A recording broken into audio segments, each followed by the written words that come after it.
ভাবে দেয়া সম্ভব হচ্ছে এবং গাভীর স্বাস্থ্যের উন্নতি হচ্ছে। আধুনিক যন্ত্রপাতি ব্যবহারে খামারের উৎপাদনশীলতাও বাড়ছে, ফলে খামার ব্যবসা আরও লাভজনক হচ্ছে।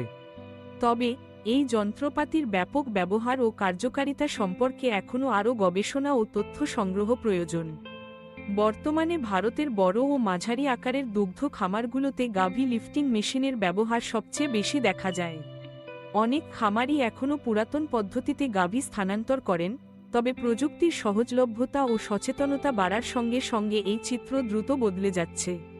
ভারতের বড় কৃষি যন্ত্রপাতি কোম্পানিগুলো যেমন মাহিন্দ্র অ্যান্ড মাহিন্দ্র এই খাতে ব্যাপক বিনিয়োগ করছে এবং নতুন প্রযুক্তি বাজারজাত করছে। এতে করে ভবিষ্যতে গাভী লিফটিং মেশিনের উন্নয়ন ও ছড়িয়ে পড়া আরও বাড়বে বলে আশা করা যায়। সামগ্রিকভাবে গাভী লিফটিং মেশিন ভারতের দুগ্ধ খাতকে আধুনিক ও টেকসই করতে গুরুত্বপূর্ণ ভূমিকা রাখছে।